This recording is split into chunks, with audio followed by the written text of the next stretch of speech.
Okay, next. So I thought I was done with that study, and I did other things for the next 10 years in the 90s. And then, after it had been almost 20 years, a young Chinese researcher, Ye Shui, approached me and said, it's time to redo the study because the Chinese preschools have changed so much. I didn't want to just repeat myself, but this was a challenge because it was a challenge to introduce a historical dimension to what had been a synchronic study, a study in one time, to add time. And as an anthropologist, I didn't really know how to do this, so I was intrigued and challenged. I read a book around that time by Johannes Fabian called Time and the Other, in which he argues that a fault of anthropology is it tends to freeze cultures in one period of time, in a timeless ethnographic present, as if whatever people believe now, they're going to believe in 5 years or 10 years. So we created what we called, we did this became the book Preschool in Three Cultures Revisited. And the method we developed, we called video-cued-multivocal-diachronic ethnography. So diachronic meaning in 2 periods of time. So we still had 3 cultures, Japan, China, and the US, but across 2 time periods. So it became a study of continuity and change.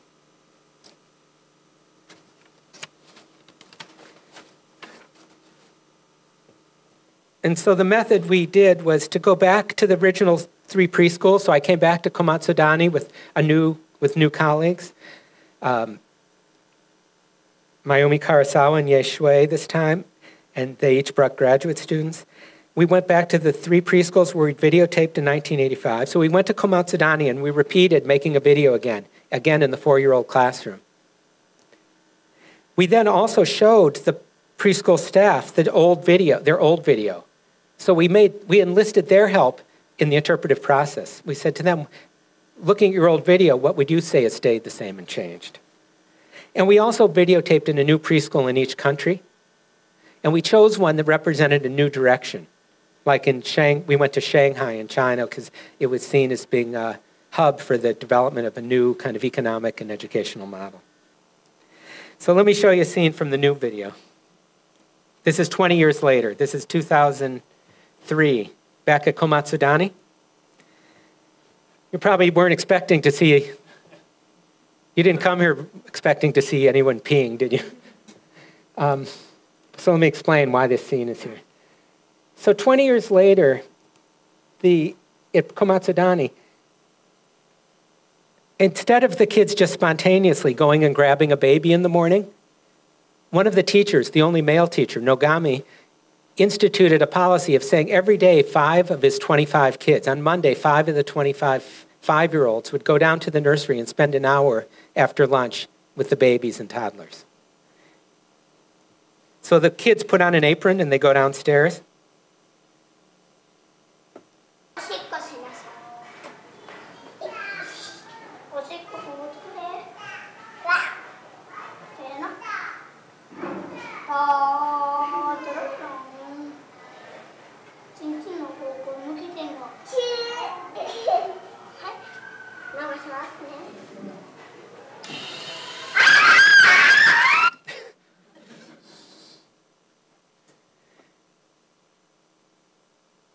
So by the way, this is a little off the topic, but I think this is some of the finest teaching I've seen at any level, all the way through doctoral programs. It's what you need for good teaching. We have someone who's interested in the subject matter he's teaching. He knows it very well. He knows his student very well. Having only recently learned to pee in a urinal, you could see how attuned he is to his student, right? We could say great pedagogical tact here. And so he knows the little boy might make a mistake and keep peeing and pee on his shirt, or he knows that the boy might be afraid of the flush.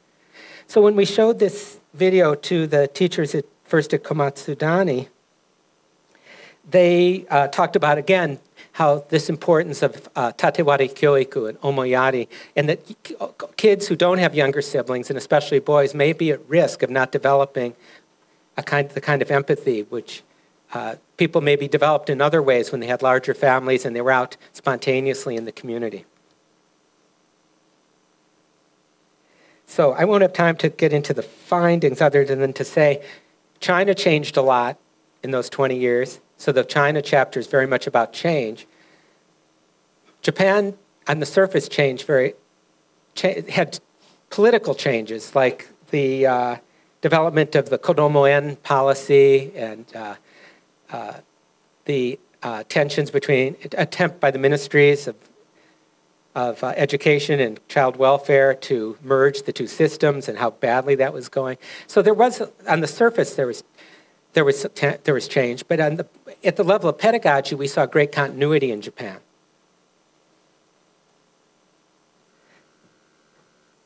Okay, then, oh, I forgot to show you one more scene from Japan. Here's one more key scene. So we had kids playing with babies twice in the old and new. Then we had fights.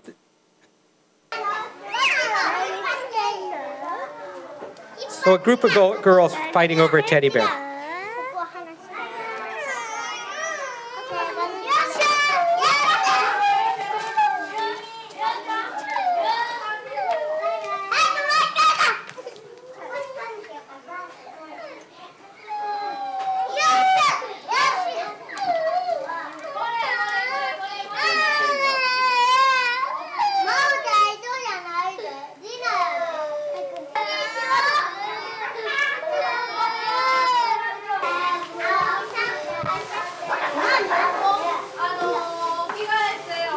So there's the teacher is right there.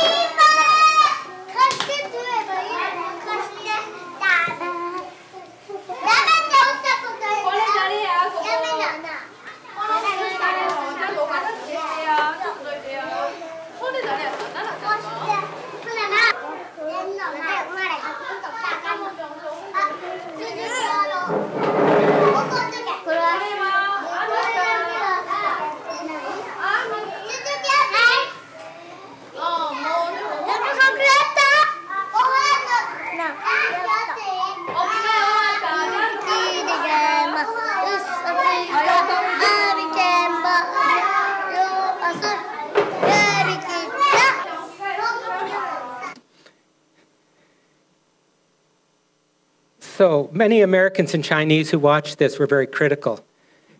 They said, didn't the teacher see what was happening? Why wasn't she paying attention? If she saw it, why didn't she do anything? But when we showed it not only at Komatsudani, but to hundreds of people in different sites in Japan, we got a very different reaction. Some teachers might have intervened more than others, but nobody found this holding back to be strange, whereas the Chinese and Americans just couldn't, most of them just couldn't see why this would be okay.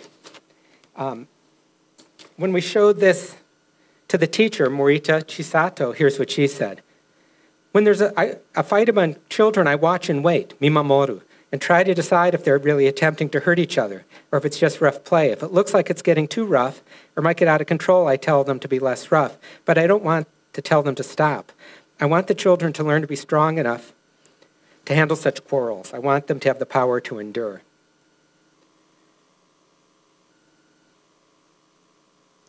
Another director said, Japanese teachers wait because we trust children and know their abilities.